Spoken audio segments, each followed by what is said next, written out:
ओम सहजात्म स्वरूप परम गुरु परम कृपाणु देव पूज्य पप्पा जी और सर्व ज्ञानियों का आशीर्वाद लेकर हम आज का सत्संग आरंभ करते हैं। जो भी सुने उसे बहुत ही गहराई से समझे। जो भी आत्मा के ऊपर अंकित होगा यानी कि आत्मसात होगा वही साथ में आएगा। तो बस यही भाव करना है कि सत्संग में जो भी ज्ञानी के यानी मेरे नहीं, जो ज्ञानी के परम कृपाणु देव के, पप्पा जी के और बाकी बापू जी वगैरह के जो भी ज्ञानी के वचन है वो मेरे आत्मसात हो जाए यानी आत्मा के ऊपर अंकित हो जाए और ऑटोमेटिकली आत्मा उस प्रकार का वर्तन कर सके। क्योंकि जब तक बुद्धि में होगा तो आप भूल जाओगे और उसको बार बार याद करना पड़ेगा। लेकिन एक बार आत्मसात हो जाएगा फिर आपको याद नहीं करना पड़ेगा, वो अपने आप हो जाएगा। इसीलिए परम कृपाणु देव ने वचन भी इस्तेमाल किया है, सहज आत्म स्वरूप परम गुरु। यानी जब भी आत्मा का स्वरूप सहज हो जाता है तो सहज आत्म स्वरूप वही हमारा मार्गदर्शक बन जाता है, परम गुरु बन जाता है। और उस समय तक जब तक ये नहीं होता है हमें हमारे गुरु, प्रत्यक्ष गुरु, उनकी आज्ञा का आराधन करना है। तो ये मार्ग अति सुंदर है। इस मार्ग पे हर क्षण हर समय आनंद है, लेकिन आपको वो आनंद फील करना है। आनंद फील करना तभी पॉसिबल होगा जब भी आप आत्मा के पुरुषार्थ में लगोगे, यानी कि लक्ष्य आत्मा का या स्व का होगा। एक मिनट।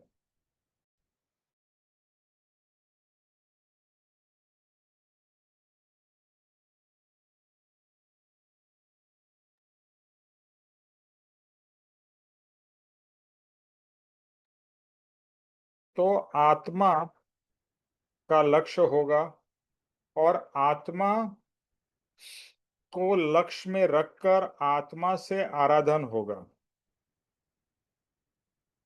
लक्ष्य भी आत्मा का, साधन भी आत्मा, साध्य भी आत्मा। तो आत्मा को ही सेंटर में रखकर और आत्मा की प्राप्ति हो, आत्म स्वभाव में रह सको। आत्म स्वभाव में रहना यानी कि शांति, आनंद, प्रेम, करुणा, वात्सल्य, दया, शांति, ये सब जो गुण है आत्मा के वो अनुभव करना, वो फील करना। It is very very important कि मैं आत्मा हूं सिर्फ बोलने से नहीं होगा, उसको फील करना है। और ये देह से, ये जड़ से आत्मा बिल्कुल अलग है। अलग है यानी कि जड़ आत्मा का जो गुण है और चेतन, सॉरी, जड़ शरीर का जो गुण है और चेतन आत्मा का जो गुण है वो पूरा ही अलग है। ऐसा अलग कि कोई भी चीज एक दूसरे में मिलती नहीं है। यहाँ पर चेतन में ज्ञान है तो यहाँ पर ज्ञान ही नहीं है। शरीर में या जड़ में ज्ञान नहीं है। शरीर रूपी है, आत्मा अरूपी है। शरीर में पांच इंद्रियों से आप शरीर को जान सकते हो, फील कर सकते हो, शरीर या जड़ चीजों को।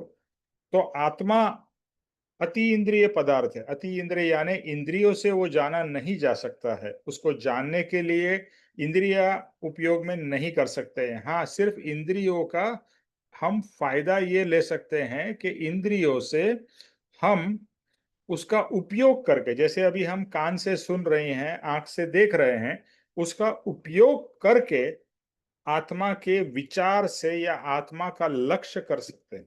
तो इंद्रिया मतलब उपयोगी नहीं है ऐसा नहीं है, उपयोगी है।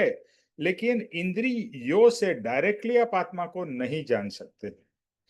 तो ऐसे बहुत सारे, और आप भी देखो, एक चीज ये है कि हम सत्संग में सुनते हैं और उसके बाद में अगर आत्मा का विचार नहीं करते हैं, उसके बारे में सोचते नहीं हैं, या कोई वांछन, चिंतवन, स्वाध्याय नहीं करते हैं, तो फिर कोई फायदा नहीं होगा।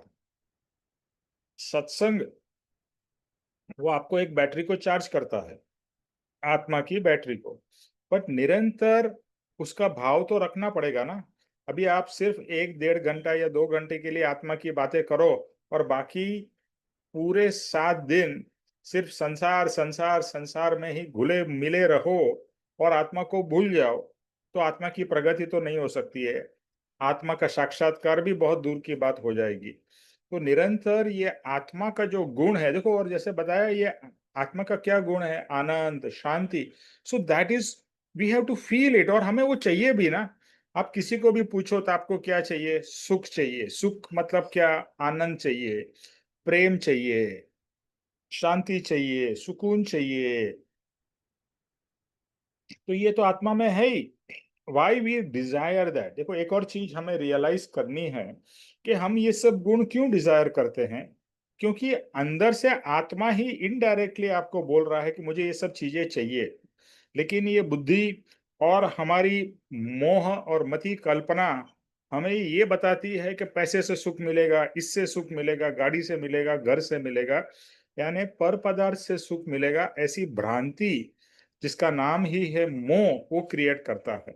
लेकिन अंदर में आत्मा तो जो झंखना कर रहा है, वो रियली सुख की झंखना कर रहा है। तो वो सुख आत्मा में रहा हुआ है, और वो सुख आत्मा को प्राप्त करना है, इसीलिए आत्मा शांति की तरफ दौड़ता है। आप कितना भी काम कर लो, आप फिर चाहते हो कि अब थोड़ा शांति से बैठ जाए। कितनी भी आप वर्ल्ड टूर कर लो, आप घर आना चाहते हो कि घर में आके आराम से रहे। हाँ, होम स्वीट होम। बट आत्मा का जो होम है, यानी कि स्वस्वरूप में रहना, वो आत्मा का होम है।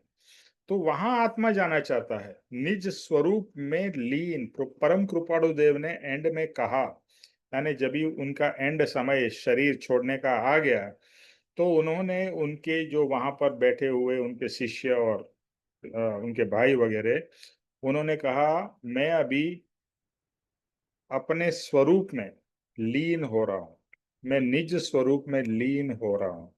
यानी बस वही मेरा गोल है कि निज स्वरूप में, आत्म स्वरूप में बस मुझे लीन होना है।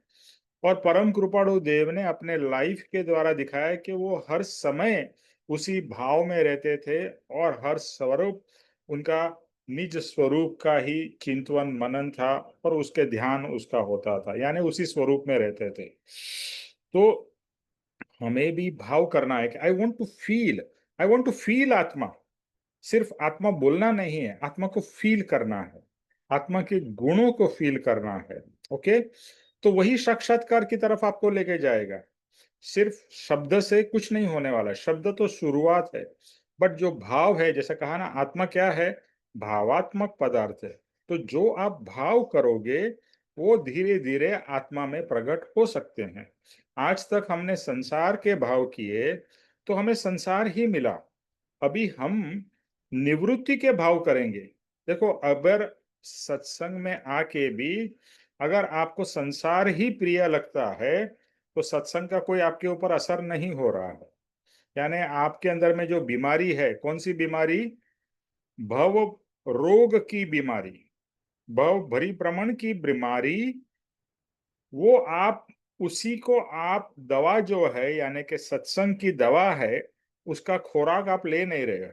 आपने दवा तो ले ली, जैसे आप डॉक्टर के पास गए या केमिस्ट के पास गए, आपने मेडिसिन ले ली, खरीद ली, लेकिन उसका उपयोग नहीं किया, यानी मेडिसिन टाइम से टाइम खाई नहीं। इसी तरह से जो सत्संग में आपने दवा ले ली है, आत्मा की दवा ले ली है, लेकिन उसका इम्प्लीमेंट करना, उसके ऊपर में पुरुषार्थ करना नहीं करना, वो आपको फिर वही संसार के रोग में डाल के रखेगा। और दूसरी बात ज्ञानियों ने ये भी बताई है कि जब तक आपको संसार रोग रूप नहीं लगता है, ये संसार कारागार नहीं लगता है। कारागार मतलब जेल। और संसार इतना प्रिय लगता है कि संसार से ही हम लिपट के रहना चाहते हैं, तो आपका कभी कल्याण नहीं हो सकेगा।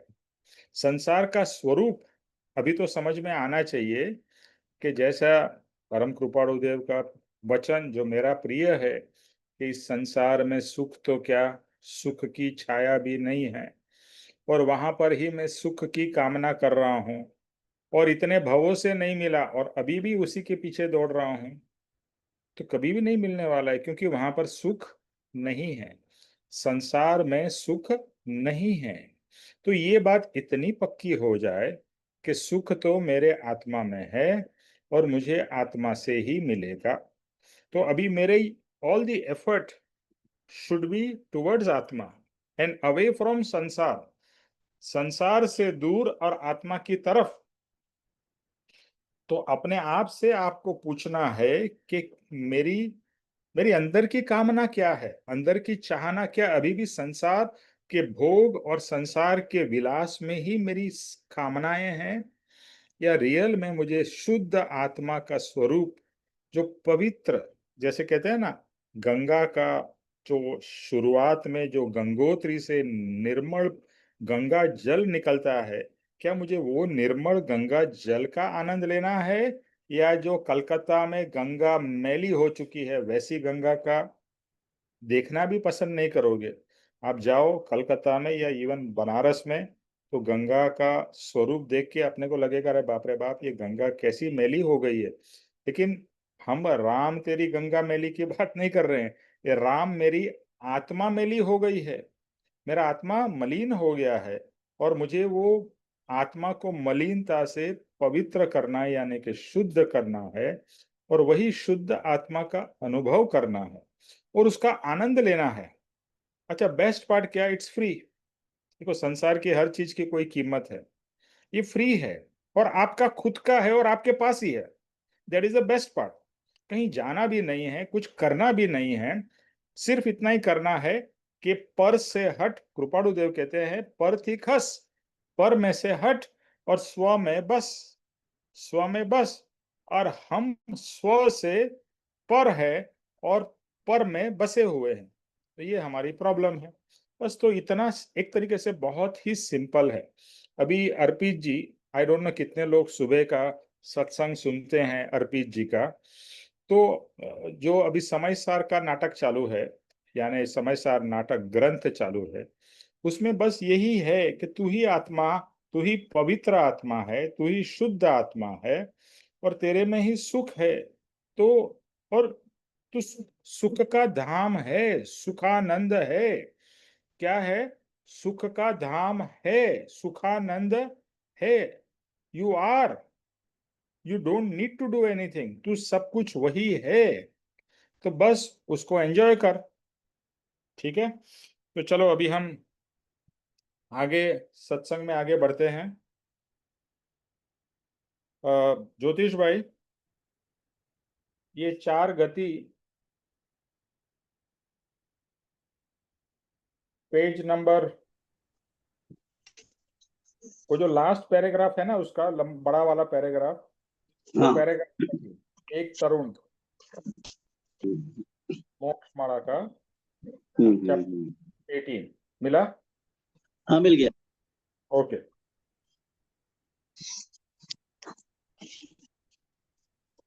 एक तरुण सुकुमार को रोम रोम में लाल अंगारे, सुएं भोंकने से जो असह्य वेदना उत्पन्न होती है, उससे 8 गुनी वेदना गर्भस्थान में रहते हुए जीव पाता है। मल, मूत्र, लहू, पीप आदि में लगभग 9 महीने अहोरात्र मूर्छागत स्थिति में वेदना भोग भोग कर जन्म पाता है। जन्म के समय गर्भस्थ की वेदना से अनंत गुनी वेदना उत्पन्न होती है। उसके बाद बाल्यावस्था प्राप्त होती है। मल, मूत्र, धूल और नग्नावस्था में नासमझी से रो भटक कर यह बाल्यावस्था पूर्ण होती है और युवावस्था आती है। धन उपार्जन करने के लिए नाना प्रकार के पाप करने पड़ते हैं। जहां से उत्पन्न हुआ है वहां अर्थात विषय विकार में वृत्ति जाती है। उन्माद, आलस्य, अभिमान, निंद्य दृष्टि, संयोग, वियोग आदि के चक्कर में युवावस्था चली जाती है। फिर वृद्धावस्था आती है।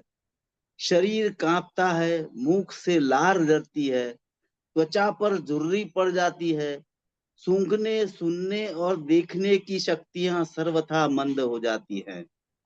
केश सफेद होकर झड़ने लगते हैं। चलने की शक्ति नहीं रहती। हाथ में लकड़ी लेकर लड़खड़ाते हुए चलना पड़ता है, या तो जीवन पर्यंत खाट पर पड़ा रहना पड़ता है।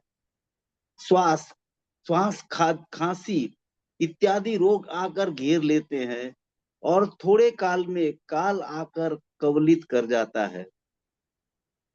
इस देह में से जीव चल निकलता है। काया हुई न हुई हो जाती है। मरण के समय कितनी अधिक वेदना होती है। चतुर्गति में श्रेष्ठ जो मनुष्य देह है, उसमें भी कितने अधिक दुख रहे हुए हैं। फिर भी ऊपर कहे अनुसार अनुक्रम से काल आता है, ऐसा नहीं है। चाहे वह आकर ले जाता है, जब वह आकर ले जाता है। इसीलिए विचक्षण पुरुष प्रमाद किए बिना आत्म कल्याण की आराधना करते हैं। ये संसार चक्र, ये जीवन चक्र, ये इसके बारे में बताया है कि एक तरुण सुकुमार ऐसा नाम ले लिया है।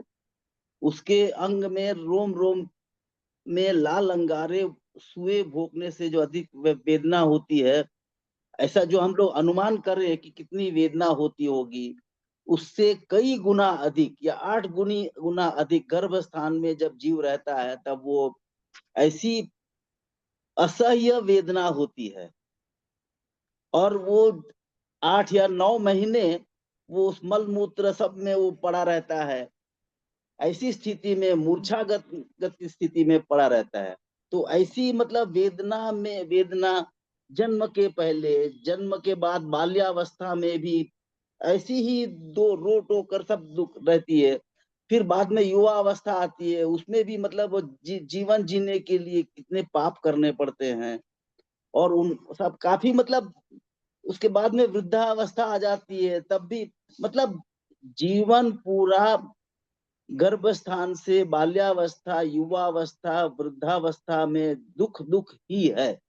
ये जिनकी समझ में आता है उनको ही समझ में आता है, और जो थोड़ा सा सोचते हैं तब समझ में आता है कि ये जीवन पूरा दुख दुख दुख से ही भरा हुआ है। तो ये सब जानकर के भी हम सोचने लगते हैं और उसमें कुछ मजा लेने की कोशिश करते हैं। तो ये दुख दुख दुख ही है, और ये जीवन चक्र चलते ही रहने वाला है। और ये आगे कहा कि ये जीवन चक्र जो है वो इसी क्रम से आता नहीं, ऐसा है नहीं है। कभी बाल्यावस्था में भी मृत्यु हो जाएगी, कभी कोई भी अवस्था, युवा अवस्था में भी मृत्यु हो जाएगी।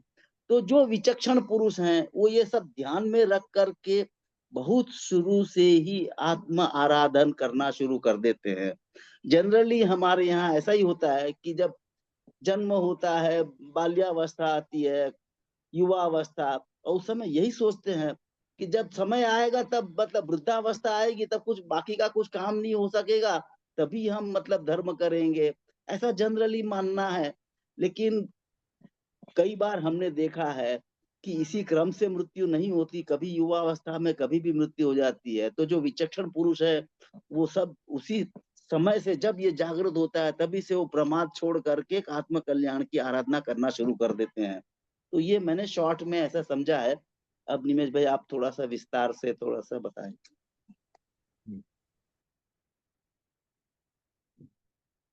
तो यहाँ पर इसका जो अब तक हमने पढ़ा टॉपिक, हम जो पढ़ रहे हैं शिक्षा पाठ 18 चार गति। तो चार गति की जो प्रीवियस सेशंस में हमने लिया था कि एक है नरक गति जहाँ पर दुख दुख और निरंतर दुख है। फिर है तिर्यंज गति जहाँ पर अधिकतम दुखी है, और तिर्यंज गति हमें दिखाई भी देती है कि जानवर, पक्षी, पक्षु, कीड़े मकोड़े वो कितनी अलग अलग तरीके से पूरे, बिकॉज उनके पास में ना कोई प्रॉपर घर हो पाता है, और अलग अलग तरीके से कितनी वेदना सहन करते हैं। धूप हो, बारिश हो, ये सब उनको सहन करना पड़ता है, ठंडी हो, और कितने ही उसमें मर जाते हैं। दूसरा, हर समय उनको भूख तो लगी रहती है। अभी अपने पास में अनाज है, स्टोरेज है, उनके पास में तो ऐसा कुछ नहीं होता है। तो भूख लगे तो खाना खाना पड़ता है, खाना ढूंढना पड़ता है, और खाना ढूंढने जाते हैं तो कहीं शिकार मिल गया या कहीं खुद शिकार हो जाते हैं। तो ये हर समय चलता रहता है। तो हर समय उनके अंदर में ये कहते हैं ना कि सुख की ज्यादा पले है ही नहीं। कभी बाई चांस खाना मिल गया या कुछ अच्छा समय आ गया तो अलग बात है, बट ज्यादातर तो वहां पर दुख ही रहा हुआ। फिर तीसरा तीसरा जो है मनुष्य गति। ये मनुष्य गति में कभी सुख कभी दुख, जैसे वो पिक्चर में है। हाँ, कभी खुशी कभी गम, लेकिन खुशी कम और गम ज्यादा, ये हम सबका एक्सपीरियंस होगा। और फिर लास्ट की जो गति है वो है देव गति, यानी कि स्वर्ग लोक। और सब सोचते हैं कि स्वर्ग लोक तो अति सुंदर है और स्वर्ग लोक ही हमें प्राप्त करना चाहिए। तो ये भी बड़ी गलतफहमी है, क्योंकि स्वर्ग लोक में सुख तो बहुत है, लेकिन वहां पर इनडायरेक्ट दुख काफी है, ईर्ष्या है, एक दूसरे की सुख को देख नहीं पाते हैं। जैसे आज के समय में कहें कि एक धनवान दूसरे धनवान को सुखी नहीं देख पाता। प्रगट धनवान, एक साधारण व्यक्ति भी दूसरा साधारण व्यक्ति प्रगति करता है तो उसके प्रति उसको जलन होती है, ईर्ष्या होती है। तो यहाँ पर भी और भी बहुत सारी तरीके की इश्यूज स्वर्गलोक में रहे हुए हैं। और जैसे बताया, जब भी बहुत ज्यादा सुख होता है तो हम अपना होशो हवास खो देते हैं। तो ये चार गति का वर्णन काफी डिटेल में हो चुका है। अभी यहाँ पर मनुष्य गति की बात हो रही है, और मनुष्य गति की शुरुआत से लेकर एंड तक का सफर की बात की है। पहले जब भी वो गर्भ अवस्था में रहता है, तो गर्भ अवस्था में यहाँ पर कृपाणु देव ने कहा जैसा एक छोटा बालक हो, उसके अगर रोम रोम में यानी शरीर में लाल अंगारे, मतलब गर्म सुई भोंकने में आए तो कितनी पीड़ा होगी चारों तरफ। कृपाणु देव कहते हैं उससे 8 गुना ज्यादा जो बालक माँ के गर्भ में है उसको उतनी पीड़ा होती है। अभी वो तो बोल नहीं पाता है, गर्भ के अंदर है। अच्छा, ये एक बात हो गई। दूसरा, ये तो हम सबको पता है कि अंदर में वो लिक्विड के अंदर है। और लिक्विड में क्या है कि अलग अलग तरीके की मल मूत्र और लहू, ये सब के अंदर में वो रहता है। और उसके बाद में ये 9 महीने अंधेरी कोठरी में, अल्टीमेटली तो वहां लाइट भी नहीं है ना, पूरा अंधेरी कोठरी है, 9 महीने में वहीं रहता है। और 9 महीने के बाद में उसका जन्म होता है। और जन्म होता है तो आप सब जो लेडीज हैं आपको मालूम है कि एक डिलीवरी का पेन कितना होता है। अभी माता तो डिलीवरी का पेन सहन करती ही है, लेकिन बालक तो उससे भी ज्यादा वो पीड़ा सहन करता है। और वो बाहर निकलता है तो रोता रोता निकलता है, क्योंकि इतनी पीड़ा सहन करके उसकी उसका जन्म हुआ है। ओके। तो जन्म के समय गर्भस्थान की वेदना से अनंत गुनी वेदना इसको उत्पन्न होती है। तो बाल्य अवस्था प्राप्त होती है फिर। तो जन्म के बाद में बाल्य अवस्था, भी बाल्य अवस्था में अभी तो थोड़ा सिचुएशन चेंज हो गया। जब भी कृपाणु देव ने लिखा उस समय तो कोई बच्चे लोग के लिए ऐसी कोई फैसिलिटी नहीं थी। तो मल मूत्र यानी वहीं भी छी पी बच्चा होता है। अभी तो डायपर्स आ गए हैं और बहुत सारी अदर फैसिलिटीज हो गई है, बट पहले जमाने में कहाँ कुछ था। तो उसी में मल मूत्र धूल नग्न अवस्था में और बिना समझी से वो भटक के या चोट लग गई, ये करते करते वो थोड़ा बड़ा होता है, युवा अवस्था आती आती है। और युवा अवस्था आती है तो फिर उसके प्रॉब्लम्स लेके आती है। जैसे कहा जाता है भाई टीनेजर्स है, तो टीनेजर्स के बहुत सारे इश्यूज हैं। तो वो उस चेंज से जा रहे हैं, बालक में से अभी एडल्ट हो रहे हैं। तो उसमें भी कितने अलग अलग आजकल के बच्चे लोगों का हम देखते भी हैं और सुनते भी हैं और पढ़ते भी हैं कि they are going through so much of stress and trauma एंड अभी सोशल मीडिया आ गया है आज के जमाने में, तो सोशल मीडिया का कितना प्रेशर है। हमको लगता है सोशल मीडिया अच्छा है, एक्चुअली सोशल मीडिया अच्छे से ज्यादा कहीं गुना ज्यादा नेगेटिव हमारे इमोशंस पे अफेक्ट करता है, हमारे थिंकिंग पे अफेक्ट करता है। क्योंकि आज के जमाने में हम सब कुछ ना कुछ दिखावा करना चाहते हैं अपने प्रोफाइल्स के द्वारा, और फेसबुक में आप फोटो डालोगे, मैं यहाँ गई, मैंने ये किया, मैंने वो किया। अभी आप क्या करने की कोशिश कर रहे हो? आप दिखाने की कोशिश कर रहे हो कि देखो मैं कितना एंजॉय कर रही हूँ लाइफ में। और जो सामने वाला नहीं कर पा रहा है तो वो जलता है, वो भी कोशिश करता है कि मैं भी दिखाऊं कि मैं कितना कहाँ कहाँ घूम पाता हूँ। मैं स्विट्जरलैंड गया तो कोई मैं जापान गया, मैं ये किया, मैंने वो किया। सो इन अ वे ये सब दिखावे, और दिखावे के कारण कोई ज्यादा सुख नहीं मिल रहा है। वो तो टेम्पररी ऐसा लगता है कि ओहो मैं कितना महान हूँ, लेकिन उसमें से ज्यादा जलन, कंपटीशन, ईगो, यही सब उत्पन्न होता है। तो युवा अवस्था में, और फिर अभी जैसे आप बड़े होते हो तो पैसा कमाना पड़ता है, एटलीस्ट पुरुष लोगों को, आजकल फीमेल को भी। तो धन उपार्जन, अभी धन उपार्जन करना कोई इजी बात तो है नहीं। चाहे वो नौकरी हो या बिजनेस हो, तो यहाँ परम कृपाणुदेव कहते हैं कि नाना प्रकार के पाप करने पड़ते हैं। अभी मैं बिजनेस चला रहा हूँ तो मुझे मालूम है कि न चाहते हुए भी हमें उल्टे सीधे काम करने पड़ते हैं क्योंकि कहीं लॉज ऐसे हैं, कहीं सिस्टम ऐसी है, तो आप नहीं चाहते हैं बट करना पड़ता है, उसके बिना काम आगे नहीं बढ़ पाता है। तो पाप न चाहते हुए भी हो जाते हैं और करने पड़ते हैं। तो फिर विषय विकार, काम, वासना, ये सब में उस समय उलझते हैं या बाद में भी उलझे रहते हैं। फिर जब भी जवानी में क्या होता है, उन्माद है, आलस्य है, अभिमान है, जैसे अभी बात हुआ। फिर जैसे कहते हैं ना, जवानी में नींद भी बहुत आती है, और कभी कभी हम बोलते हैं ना, शॉर्ट साइटेड भी रहते हैं। फिर संयोग वियोग, ये सब चक्रावस्था चलती ही रहती है। तो अलग अलग तरीके की अवस्था में से हम जाते हैं। देखो हमारा जीवन में आप देखिए कितने ही चेंजेस, एक तो मेंटली या साइकोलॉजिकली, अभी दूसरा, अभी पहले तो ये पता नहीं था, बट हार्मोनल चेंजेस। अभी जैसे जैसे हर एक अवस्था में हमारे हार्मोनल चेंजेस होते हैं, जिसका इफेक्ट हमारे बॉडी के ऊपर और हमारे माइंड के ऊपर होता ही रहता है, हमारे थिंकिंग के ऊपर, हमारे मूड्स के ऊपर, हमारे अलग अलग चीजों पे उसका इफेक्ट चलता रहता है। तो ये सब प्रोसेस में चलते जाते जाते फिर वृद्धावस्था आ जाती है। अभी मैं देखता हूँ कि इसमें काफी लोग हैं कि जो 50 के ऊपर ही है, मेजोरिटी 50 60 प्लस, है ना। तो वृद्धावस्था आ गई। अभी वृद्धावस्था आती है तो धीरे धीरे प्रॉब्लम्स शरीर के बढ़ने लगते हैं।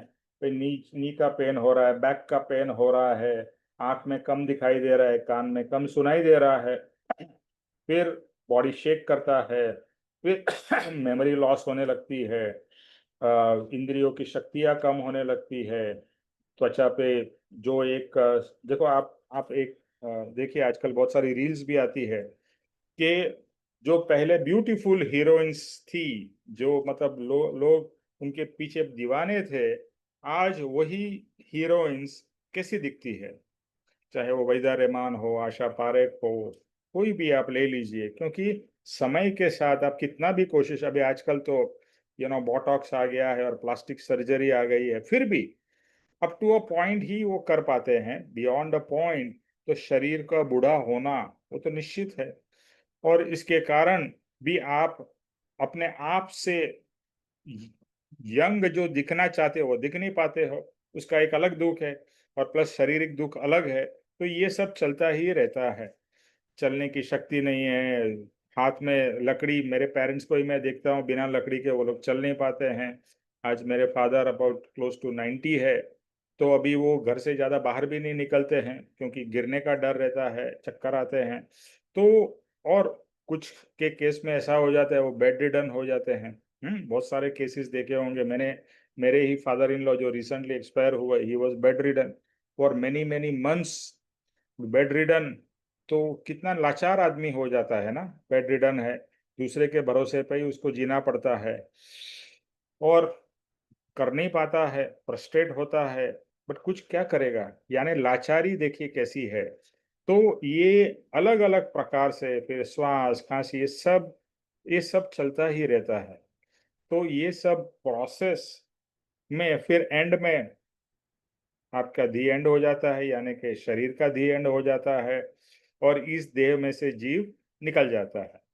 फिर एक काया छोड़ के फिर से दूसरी काया, फिर से वही साइकिल। तो ये चक्र ऐसा है कि नॉन स्टॉप चालू है।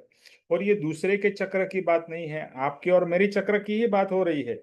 ये सब प्रोसेस में हम जा रहे हैं, ये जाके आ चुके हैं और फिर से जाएंगे और फिर से आएंगे। जैसा वो बोलता है ना, व्हील जायंट व्हील नहीं होता है, ऊपर से नीचे, ऊपर से नीचे, नीचे से ऊपर। ये चालू ही है, चालू ही है, एंडलेस।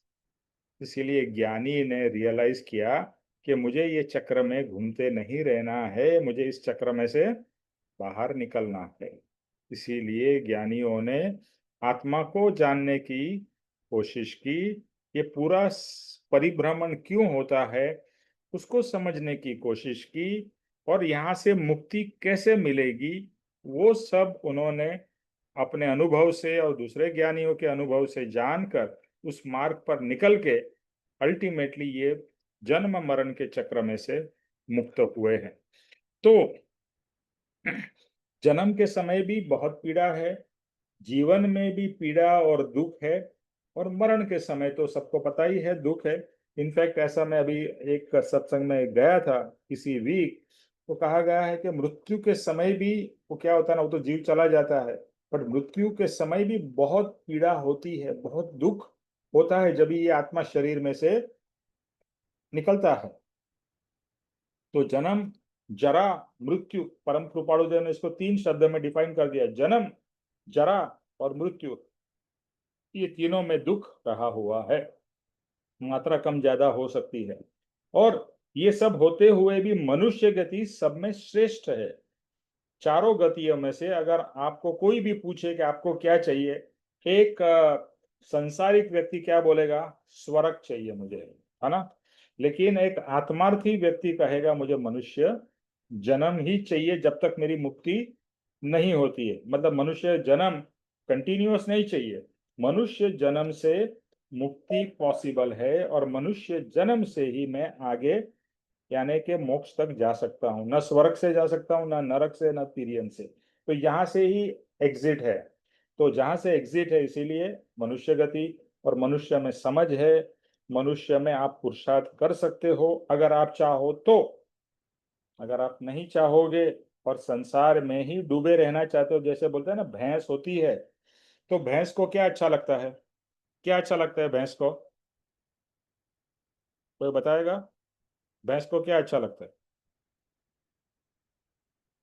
सब सुन रहे हैं ना? हेलो। जी निमेश जी, खाना क्या भैंस को क्या अच्छा लगता है? खाना खाना। कीचड़। हेलो। कीचड़। कीचड़। कीचड़, कीचड़ में भैंस कीचड़। को ज्यादातर कीचड़ में ही रहना पसंद करती है। तो भैंस में और हमारे में कोई ज्यादा फर्क नहीं है। हम संसार के कीचड़ में है, वो वाले कीचड़ में है। तो हम भी भैंस जैसे ही है। ओके। हम संसार के कीचड़ में हैं। तो भैंस को तो कीचड़ में सुख लगता है ना, इसी तरह से हमको भी संसार के कीचड़ में सुख लगता है। और ज्ञानी को रियलाइज हुआ कि ये क्या कीचड़ में पड़ा हुआ है, इस संसार के, बोलते हैं ना, अरे इतनी गंदगी में पड़ा हुआ है। तो ज्ञानी को यहाँ से निकलने का मन होता है, अपने आप को, आत्मा को, जैसे बताया ना, दूषित आत्मा को शुद्ध करने का भाव होता है। और हम दूषित से दूषित हो रहते हैं, और भी संसार में दूषित होते जाते हैं। पूज्य पापा जी ने एक बार मुझे कहा था कि आप सत्संग में गए, सत्संग सुना, और बाकी फिर संसार में ही डूबे रहे, तो it is like an elephant. Elephant पानी में जाता है, स्नान वान करता है, और फिर जैसे ही लैंड पे आ जाता है, फिर से वो धूल मिट्टी अपने शरीर पर फेंक देता है। तो क्या किया, धूल मिट्टी वाला था, स्नान किया, फिर से धूल मिट्टी लगा दी अपने शरीर पे। तो पप्पा जी कह रहे थे कि सत्संग में जाने के बाद में भी अगर आप वापस वही संसार की धूल मिट्टी अपने ऊपर लगाओगे, तो आपके अंदर और हाथी में भी कोई फर्क नहीं है, भैंस में और आप में भी कोई फर्क नहीं है। तो बस यही बात समझनी है।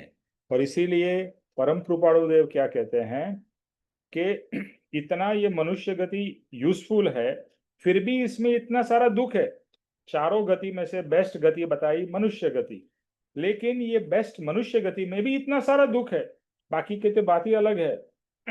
और ये मत समझिए कि स्वर्ग गति में सुख है तो बहुत मजा है, क्योंकि स्वर्ग गति में आप जाने के बाद में भिखारी होके आते हैं, क्योंकि आपका पूरा पुण्य खत्म हो जाता है।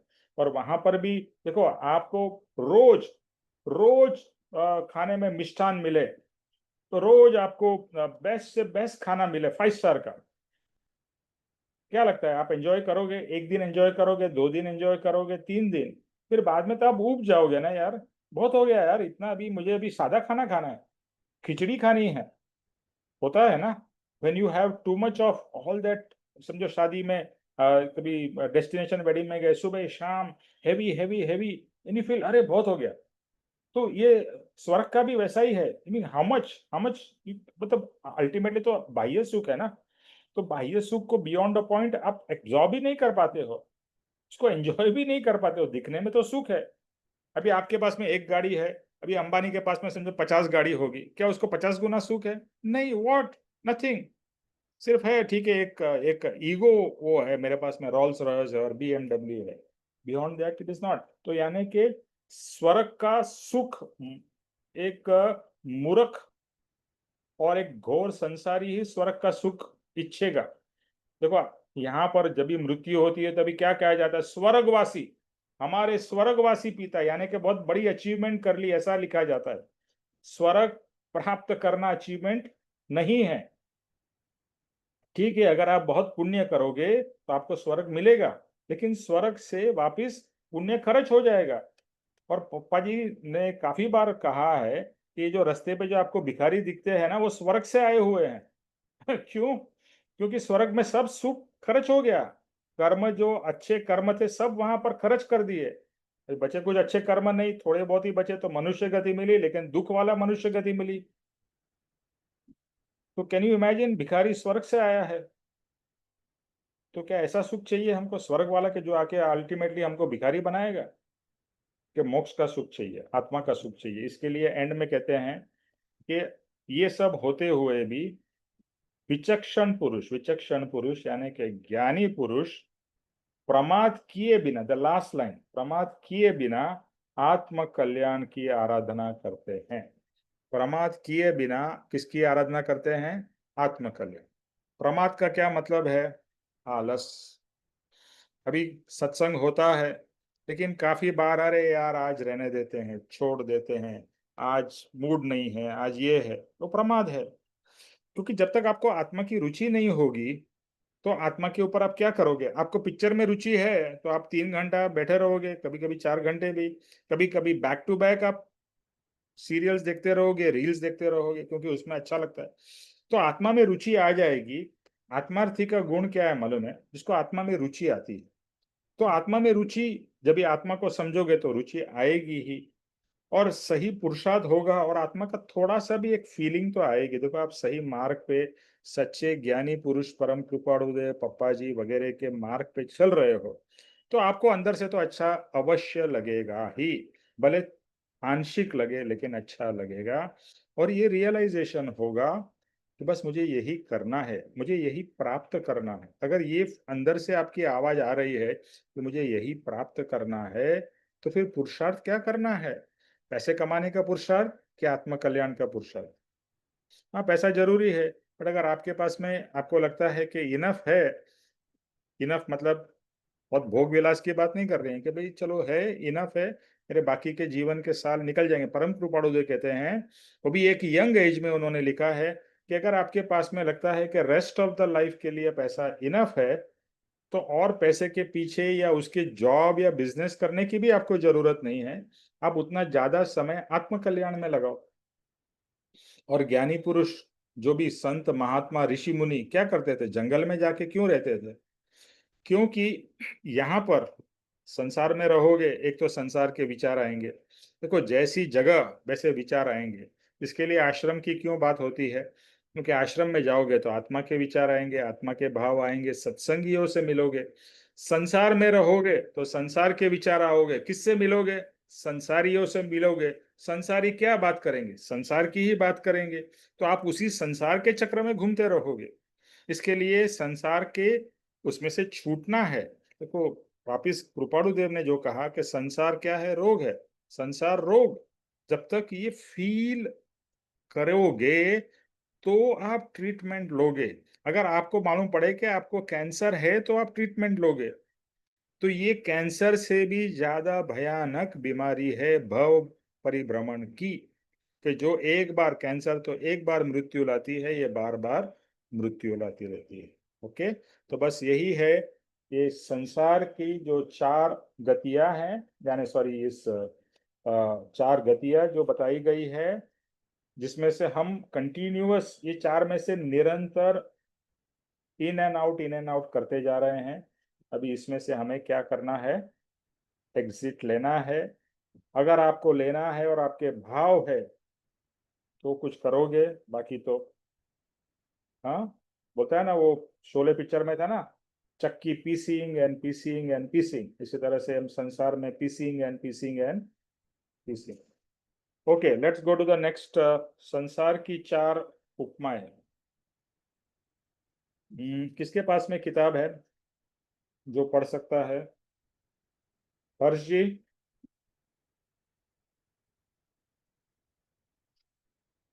हेलो।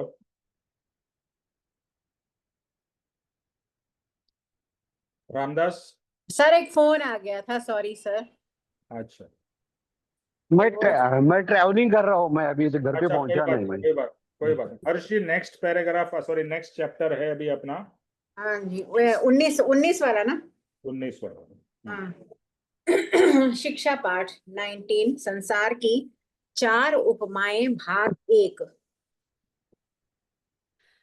महातत्व ज्ञानी संसार को एक समुद्र की उपमा भी देते हैं। अच्छा, महातत्व ज्ञानी संसार को एक समुद्र की उपमा भी देते हैं। संसार रूपी समुद्र अनंत और अपार है। अहो लोगों, मतलब हे लोगों, इसका पार पाने के लिए पुरुषार्थ का उपयोग करो। अच्छा, उपयोग करो, उपयोग करो। इस प्रकार उनके स्थान स्थान पर वचन है। संसार को समुद्र की उपमा छाजती भी है। समुद्र में जैसे मौजों की उछालें उछला करती हैं, वैसे संसार में विषय रूपी अनेक मौजें उछलती हैं।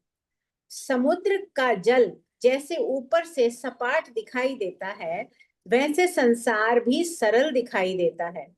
समुद्र जैसे कहीं बहुत गहरा है और कहीं भंवरों में डाल देता है, वैसे संसार काम विषय प्रपंच आदि में बहुत गहरा है। वह मोह रूपी भंवरों में डाल देता है। थोड़ा जल होते हुए भी समुद्र में खड़े रहने से जैसे कीचड़ में धंस जाते हैं, वैसे संसार के लेश भर प्रसंग में तृष्णा रूपी कीचड़ में फंसा देते हैं।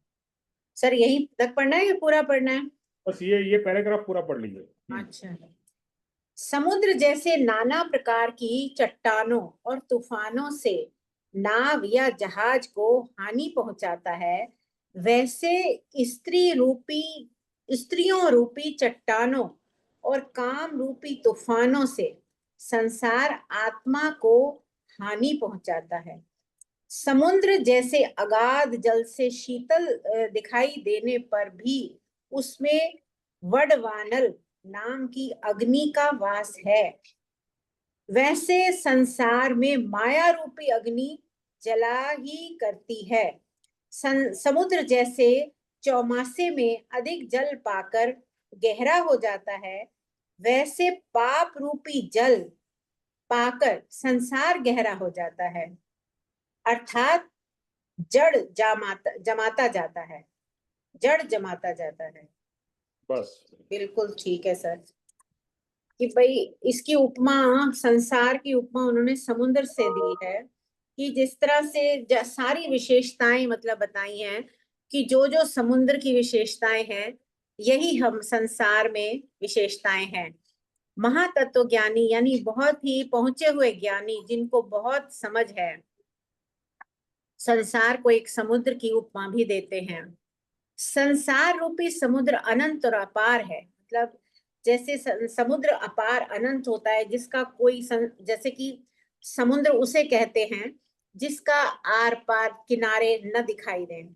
इसी तरह से संसार भी इतना ही अनंत और अपार है। इसमें जितना घुसते जाओ घुस जाओगे, और जितना बाहर निकलना चाहो बाहर निकलोगे।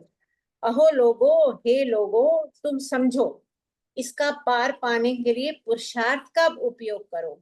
यानी इसके पार पाने के लिए, इससे निकलने के लिए, यानी ये समुद्र रूपी जो संसार है, इससे बाहर निकलने के लिए मेहनत करनी पड़ती है, और उसको मतलब उपयोग करो, यूज करो। और इस पल पल में, मतलब हर कदम कदम पे हमें अपना ध्यान देना चाहिए कि हम क्या कर रहे हैं। इस प्रकार उनके स्थान स्थान पर वचन है। मतलब जो ज्ञानी पुरुष है, जो सब समझते हैं, जो इस स्थिति को मतलब एक व्यवहार में देख चुके हैं, पार कर चुके हैं, वो कहते हैं, बार बार कहते हैं कि संसार को समुद्र की उपमा छाजती भी है। छाजती मतलब शोभा देती है, जब मतलब एकदम सही है। जैसे संसार को समुद्र की उपमा छाजती भी है, यानी उसके ऊपर ठीक बैठती है, फिट बैठती है। ये समुद्र में जैसे मौजों की उछालें उछला करती हैं, वेव्स आती हैं जैसे समुंदर में, यहाँ से उठी वहां गई, बार बार वो एक छाल आती है हमारे किनारे पे जब हम होते हैं। तो वैसे संसार में विषय रूपी अनेक मौजें उछलती हैं। कभी कोई दुख आ गया तो हम परेशान हो गए, कोई खुशी आ गई तो बहुत मस्त हो गए। तो इस तरह से बड़ी मौजें आती हैं हमारे जीवन में विषयों की। वो जो मौजें होती हैं वो विषयों की होती हैं। कभी बच्चे नहीं पढ़ते हैं तो परेशानी आ जाती है, कभी बच्चे अच्छे नंबर ले आते हैं तो हम बहुत खुश हो जाते हैं। तो इस तरह से ये उछालें आती रहती हैं। समुद्र का जल जैसे ऊपर से सपाट दिखाई देता है, वैसे संसार भी सरल दिखाई देता है।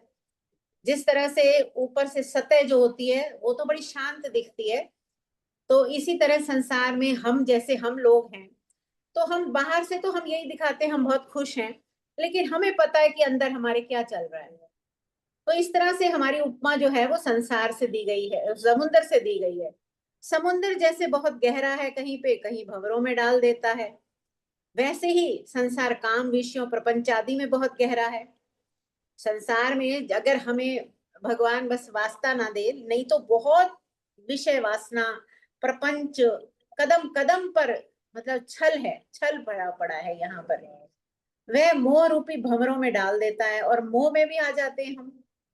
कहीं पे बहुत प्यार आ गया, कहीं बच्चों में, कहीं भी मतलब संबंधों में बहुत मोह रूपी मोह में पड़ जाते हैं हम लोग। वो भंवरे हैं, वो भी एक जैसे समुंदर में भंवरे होती हैं, वैसे वो भी भंवरे हैं। थोड़ा जल होते हुए भी समुंदर में खड़े रहने से जैसे कीचड़ में धंस जाते हैं। जैसे हम किनारे पे खड़े हों तो समुंदर में खड़े होते तो नीचे से वो जो रेत होती है वो निकल जाती है और हम धंसते जाते हैं बीच में। उसी तरह से थोड़ा जल होते हुए भी कीचड़ में वैसे ही संसार के लेश भर प्रसंग में वह तृष्णा रूपी कीचड़ में फंसा देता है।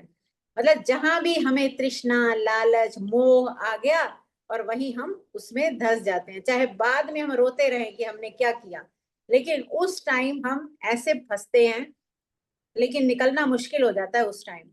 समुद्र जैसे नाना प्रकार की चट्टानों और तूफानों से नाव या जहाज को हानि पहुंचाते हैं, उसी तरह से संसार में स्त्रियां जो स्त्री रूपी चट्टान, मतलब स्त्री को एक क्या कहूँ सर, आप ही समझा देना।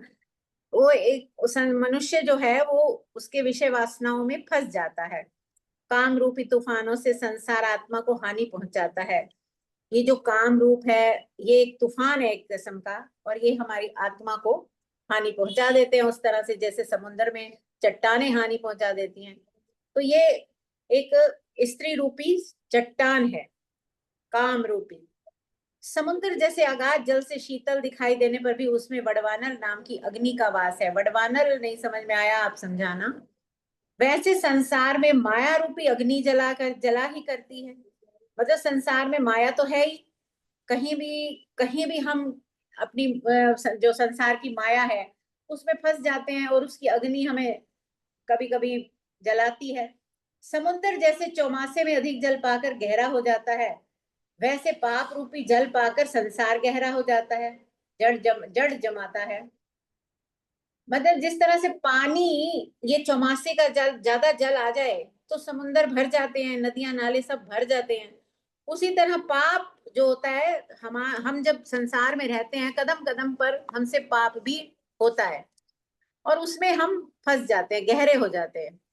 यानी अपने आप को वो बताते हैं ज्ञानी लोग कि भाई समझो, उपयोग करो, अपनी आत्मा को बाहर निकालो। अगर इसमें फंसते जाओगे तो गड्ढे में, कीचड़ में धंस जाओगे, बाहर निकलो इससे, तभी हमारा कल्याण होगा और हम परमात्मा से मिलेंगे। जी सर।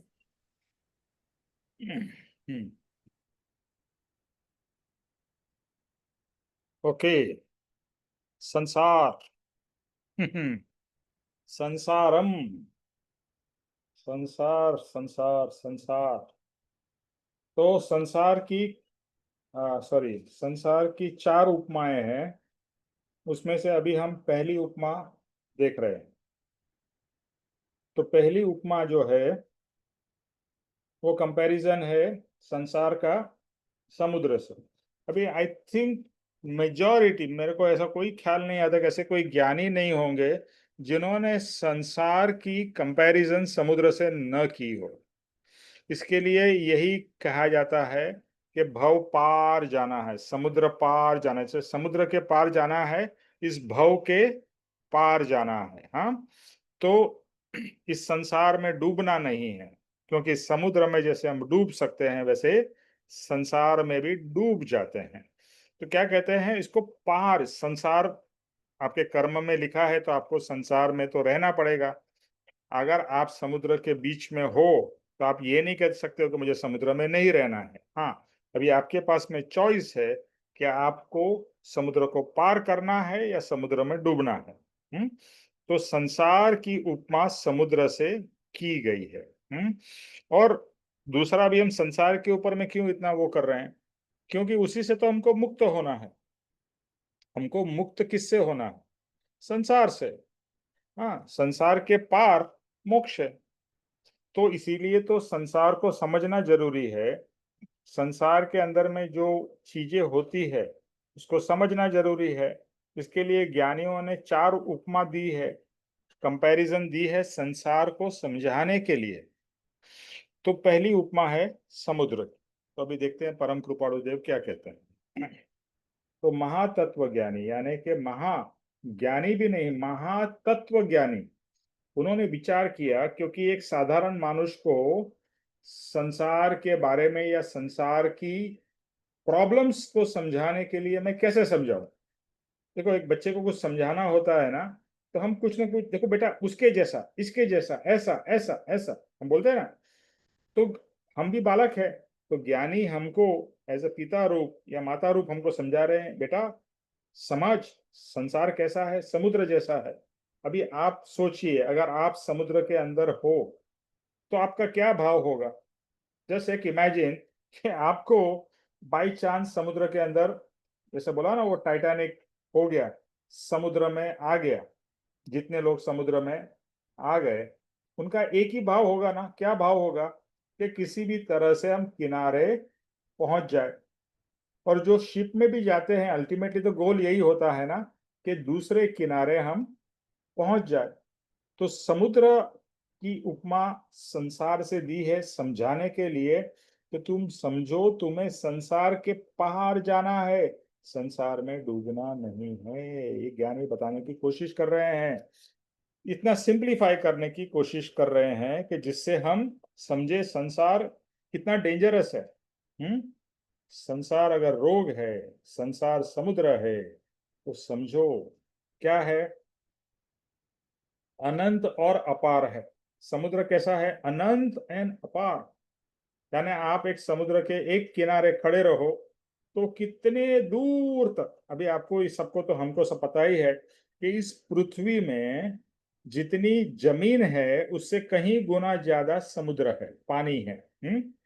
तो जितनी जमीन है उससे कहीं गुना ज्यादा समुद्र है, तो समुद्र जमीन से कहीं गुना ज्यादा है, यानी समुद्र अपार है। तो संसार भी कैसा है? अपार है। आप संसार को लाइटली मत लीजिए। जैसे बोलते हैं ना कि दुश्मन है, तो अगर हमको उसको हराना है तो उसको बहुत अच्छी तरह से समझना पड़ेगा। तो संसार यानी समुद्र अपार है और अनंत है, एंडलेस। ये संसार कितने समय से चालू है?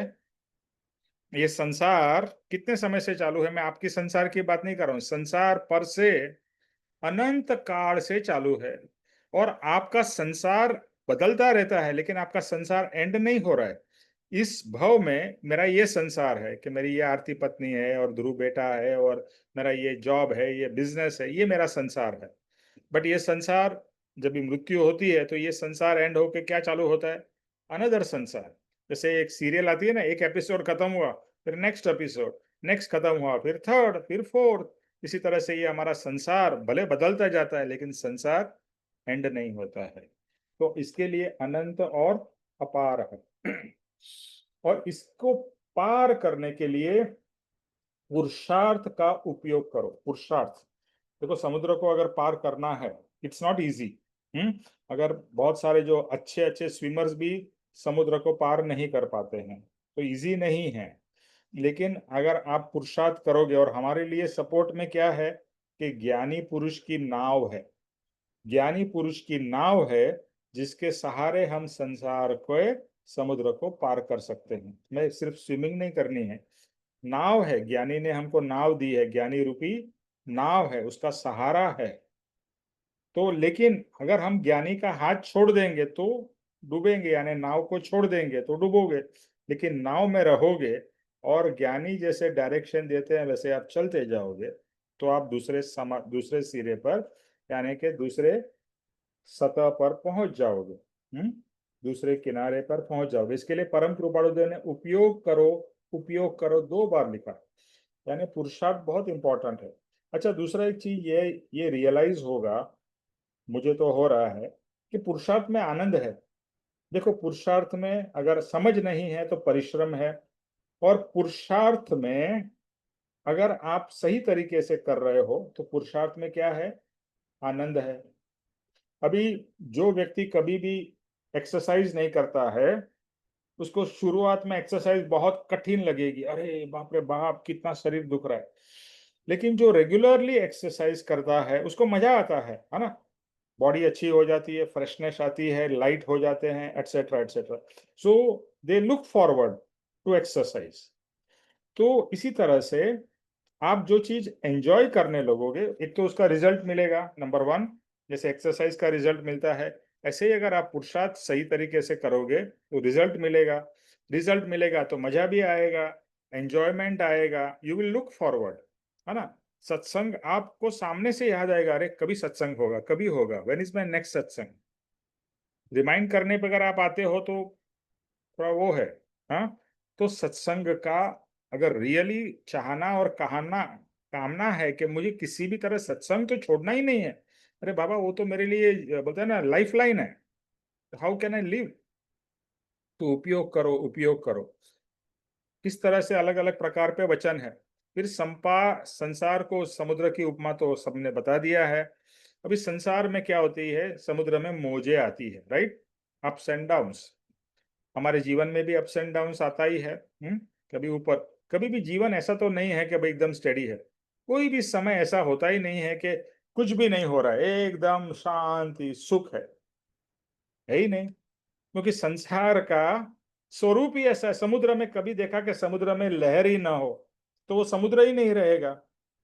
समुद्र में लहर, चाहे वो किनारा हो या अंदर हो, कंटिन्यूअस। अगर आप प्लेन में भी जाते हो और कभी समुद्र को, बीच समुद्र का भी देखा होगा, तो आपको भी लहर दिखाई देगी, यानी लहर तो इस पार्ट ऑफ समुद्र।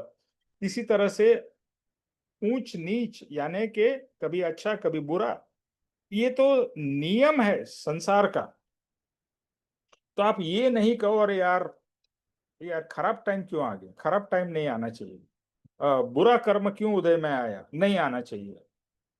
पहले तो तूने ही किया है, पहली तो बात ये है। अच्छा कर्म भी बुरा कर्म भी।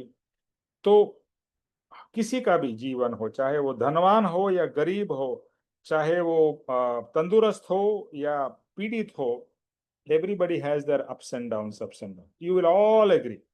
Ups and downs, ups and downs, यानी वेव्स हमारे जीवन में आती ही रहती है। तो ये समुद्र में भी वेव्स आती है और संसार में भी वेव्स आती है। अभी इसमें एक चीज ये है कि आप देखिए कि अगर एक छोटी सी नाव होगी, छोटी नाव, तो वेव्स के अंदर में कैसी ऊपर नीचे होती रहेगी, है ना।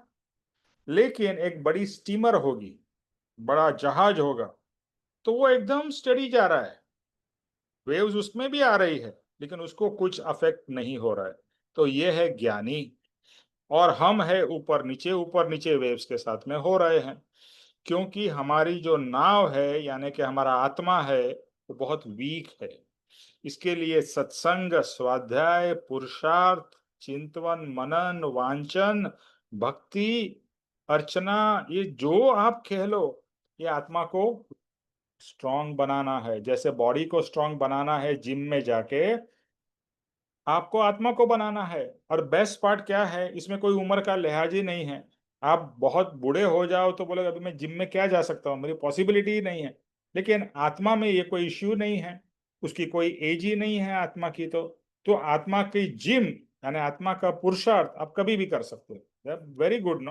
आई मीन आत्मा एक ऐसा अद्भुत पदार्थ है, if you really think of it, unbelievable पदार्थ है। यानी इस पृथ्वी के ऊपर, इस पूरे ब्रह्मांड में आत्मा जैसा अजूबा कोई नहीं है। इतना अद्भुत पदार्थ है वो, और आप स्वयं हो। तो आप आत्मा को कभी भी स्ट्रांग कर सकते हो, इवन डेथ बेड के ऊपर भी। ज्ञानी कहते हैं कि अगर मरण का भी समय आ जाए तो भी आप थोड़े समय में भी आप आपकी गति बदल सकते हो, या आप समकित प्राप्त कर सकते हो, यानी कि self realization even in few hours और few days. It doesn't require months. तो और जिसे कहते हैं समाधि मरण, समाधि मरण मतलब सहजता से, जैसे परम कृपाणु देव ने कैसे आत्मा में लीन होके अपने शरीर को त्याग दिया, छोड़ दिया। जो देखो आपने सभी जगह सुना होगा कि ज्ञानी जनरली समाधि में बैठ जाते हैं और समाधि में ही वो देह को त्याग कर देते हैं। परम कृपाणु देव ने किया, उनके शिष्य ब्रह्मचारी जी ने, वो तो मैं बहुत ही अद्भुत है। ब्रह्मचारी जी जो परम कृपाणु देव के बाद में जो प्रभु श्री आए और उनके शिष्य ब्रह्मचारी जी, वो काउसक में, काउसक मतलब जो परम कृपाणु देव का आपने चित्र देखा होगा, खड़ा वाला, स्टैंडिंग, ऐसा हाथ ऐसे रख के, सीधे रख के, काउसक में खड़े खड़े उनका देह अंत हुआ। खड़े खड़े उस पोजीशन में, उस ध्यान में, उस समाधि में उन्होंने देह त्याग कर दिया। अद्भुत। तो एंड समय यानी ज्ञानी का तो परम पप्पा जी ने बहुत अच्छा बताया कि समाधि मरण चाहिए ना आपको, तो समाधि जीवन होना चाहिए। जीवन कैसा होना चाहिए, समाधि वाला होना चाहिए। इसके लिए ये जो वेव्स है ना, आदि व्याधि उपाधि की, उसमें समभाव यानी कि समाधि। समाधि का मतलब यही है कि कोई भी हमारे जीवन में अप एंड डाउन आए, वो हमें चलित न कर सके। तो चलित न हो, उसके लिए सेम आत्मा स्ट्रांग होना जरूरी है। आप देखो, एक कोई वीक पर्सन होगा, उसको जरा भी धक्का लगेगा तो गिर जाएगा, और एक स्ट्रांग पर्सन होगा, उसको जोर से भी धक्का लगेगा तो नहीं गिरेगा। और दूसरा, अगर वो कोई खंबे को या कोई चीज को पकड़ के खड़ा होगा तो भी नहीं गिरेगा। तो ये जो खंबा और ये जो है पोल, ये है हमारा ज्ञानी का सपोर्ट, ज्ञानी का आश्रय। आपने अगर ज्ञानी का आश्रय पकड़ के रखा है तो आप नहीं गिरोगे, धक्का कितना भी जोर से लगेगा, आपको ज्ञानी संभाल लेंगे।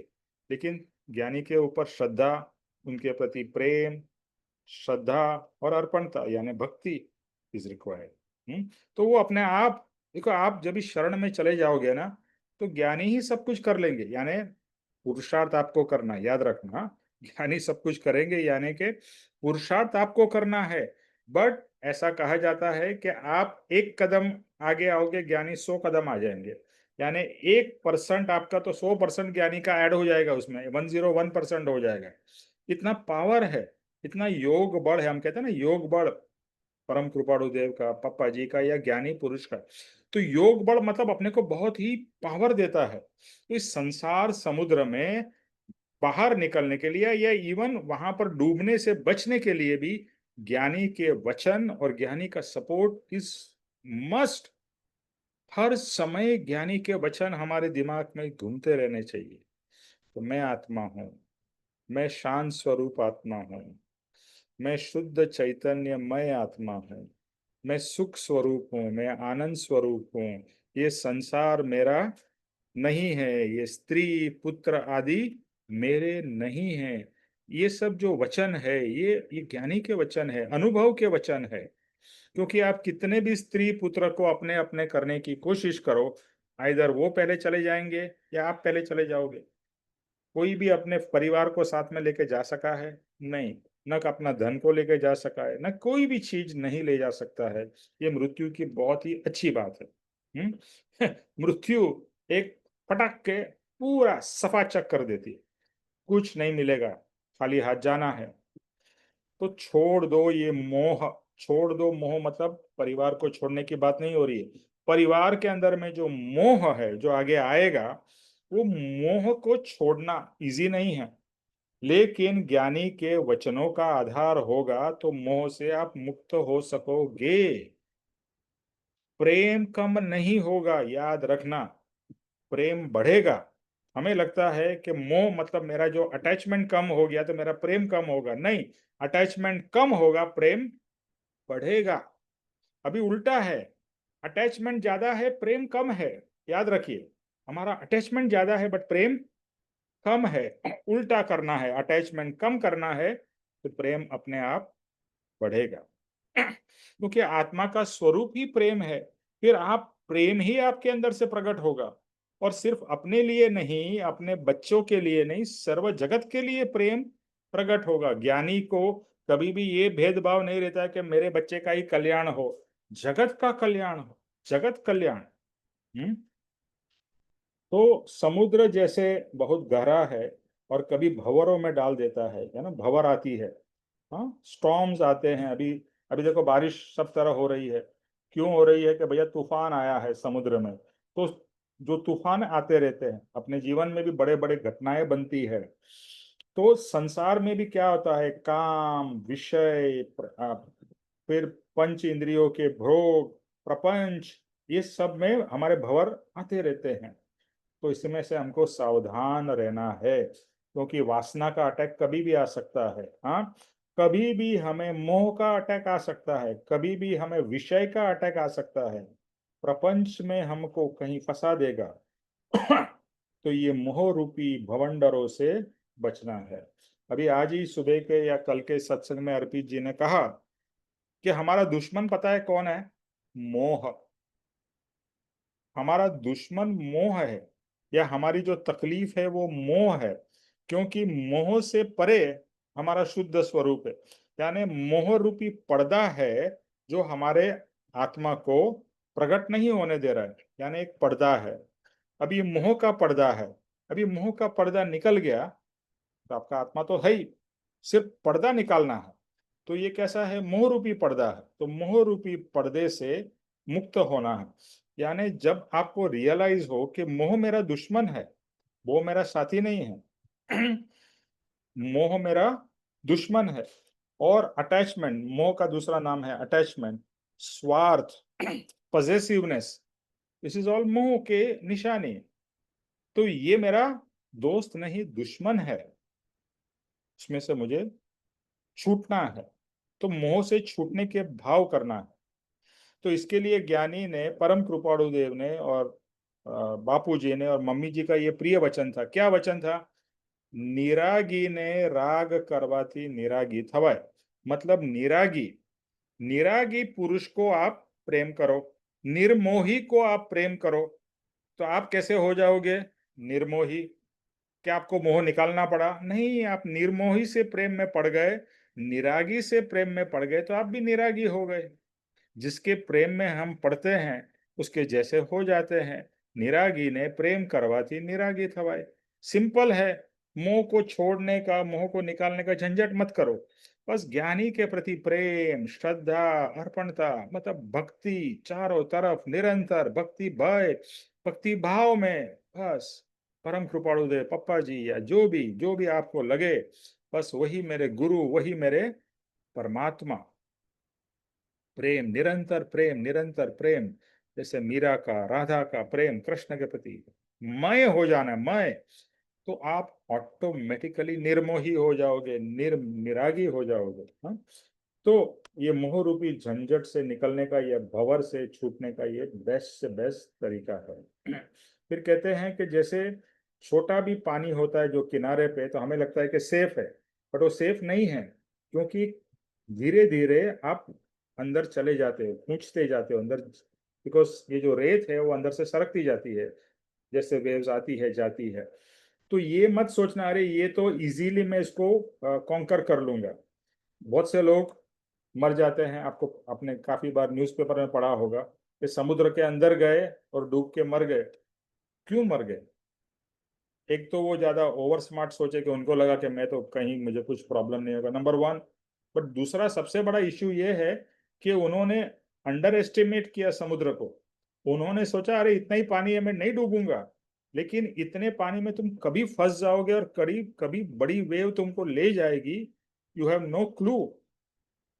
तो ये मत सोचना कि अरे ये तो संसार में इतना तो करना ही चाहिए ना। भाई इतना करना चाहिए, वो आपको इतना बड़ा खड्डे में डाल सकती है। तो इसलिए मतलब गहरा पानी नहीं है, ये सोच के ऐसे भ्रम में मत रहना कि मैं इसमें नहीं फंसूंगा। क्योंकि ये जो है ना, क्रोध, मान, माया, काम, वासना, इच्छा, तृष्णा, आगे तृष्णा भी आएगी, कि कहाँ पर कभी अपने को फंसा देती है, हमें पता ही नहीं चलता है। आफ्टरवर्ड्स यू रियलाइज अरे बाप रे बाप, मैं इसमें कितना बह गया, कहाँ था। देखिए आपने समुद्र में कभी, आप कभी खड़े रहे होगे, तो बहुत से बार रियलाइज होगा अरे मैं कितना अंदर आ गया, पानी कितना गहरा हो गया। तभी अपनी बोलती है ना, हालत खराब हो जाती है। तो फिर कहते हैं कि समुद्र जैसे हाँ, तृष्णा में आया था ना, कि थोड़ा जल होते हुए भी समुद्र में कीचड़ जैसे घस जाता है, वैसे संसार के लेश भर प्रसंग में भी वह तृष्णा रूपी कीचड़ में फंसा देता है। तो तृष्णा, छोटी तृष्णा कभी बड़ी हो जाएगी पता भी नहीं चलेगा। फिर लगता है इतना ही चलेगा, फिर इतना मिला तो लगा और चाहिए, थोड़ा मिल जाए और थोड़ा, मतलब ये जो थोड़ा जो है ना, थोड़ा थोड़ा कभी हो जाए। जैसे हम समुद्र के पानी में जाते हैं, अरे इतना ही गहरा है, थोड़ा और जाएंगे तो कोई प्रॉब्लम नहीं, थोड़ा और गहरा जाएंगे तो कोई प्रॉब्लम नहीं, बट थोड़ा थोड़ा करते कितना अंदर चले जाते हैं, और बाद में रियलाइज होता है अरे बाप रे मैं तो बहुत ज्यादा अंदर आ गया और फंस गया। तो तृष्णा भी वैसी है, थोड़ा थोड़ा करके अपने को फंसाती जाती है। समुद्र जैसे नाना प्रकार की चट्टानों और तूफानों से नाव या जहाज को हानि पहुंचाता है, वैसे स्त्रियों रूपी चट्टानों और काम रूपी तूफानों से संसार आत्मा को हानि पहुंचाता है। अभी यहाँ पर चट्टान होती है, अभी तो बहुत सारे सेंसिंग इक्विपमेंट्स आ गए। पहले के जमाने में क्या होता था, लाइट हाउस होता था टू इंडिकेट के यहाँ पर डेंजरस जगह है, नाव या शिप को वहां पर यहाँ पर नहीं जाना चाहिए बचने के लिए। फिर भी टाइटैनिक डूब गई, आइसबर्ग से हिट हो गई, या दूसरे कोई भी चट्टानों से या कोई भी चीज से टकरा के टूट सकती है। तो इसी तरह से हमारे केस में भी यहाँ पर स्त्री का मतलब ये नहीं कि स्त्री ही के पर, मतलब स्त्री के लिए पुरुष और पुरुष के लिए स्त्री।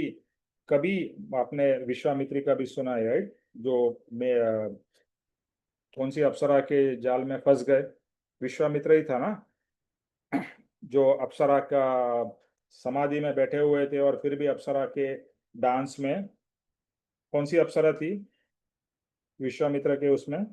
मेनका, मेनका। मेनका। तो मेनका ने विश्वामित्र जैसे महाज्ञानी को भी डुबो दिया।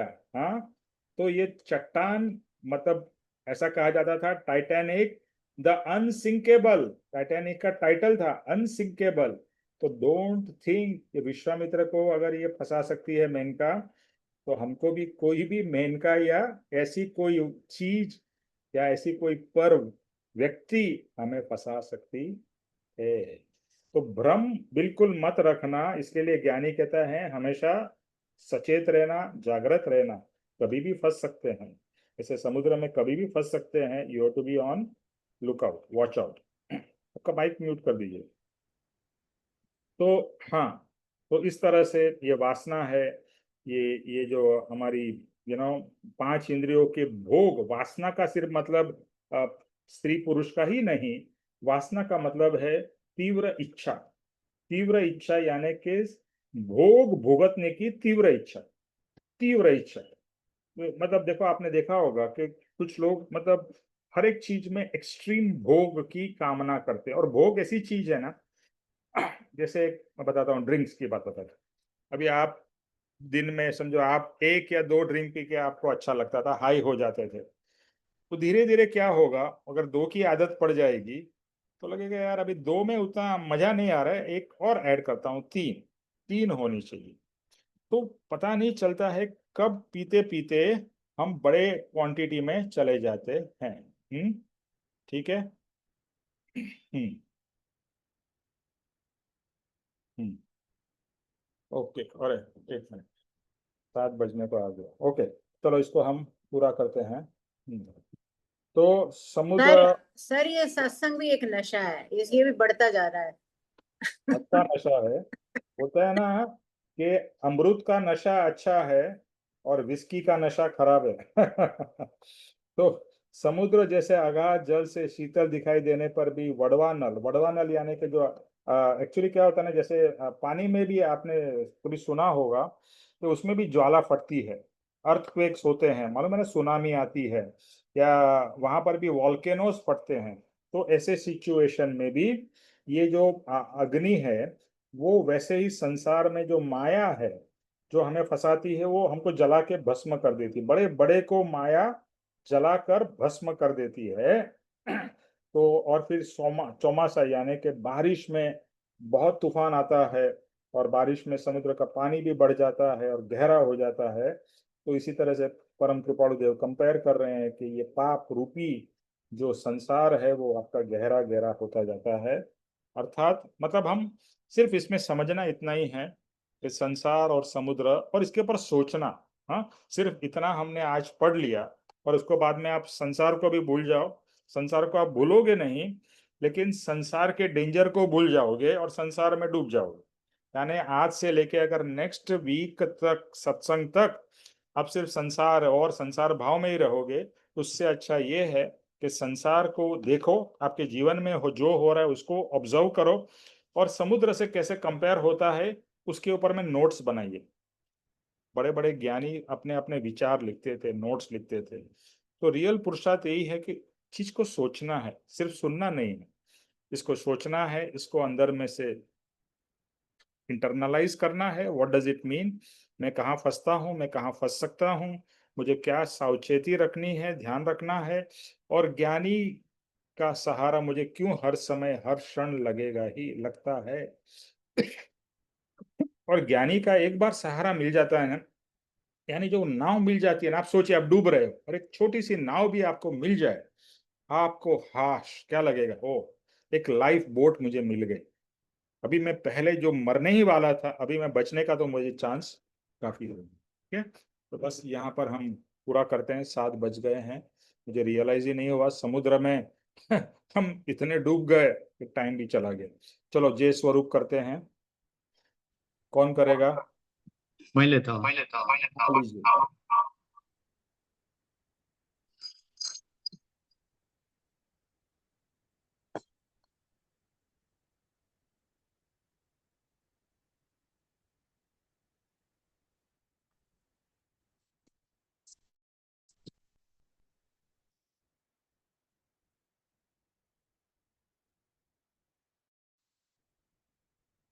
बस थोड़ा देर पहले पहुंच गए इधर, देखते।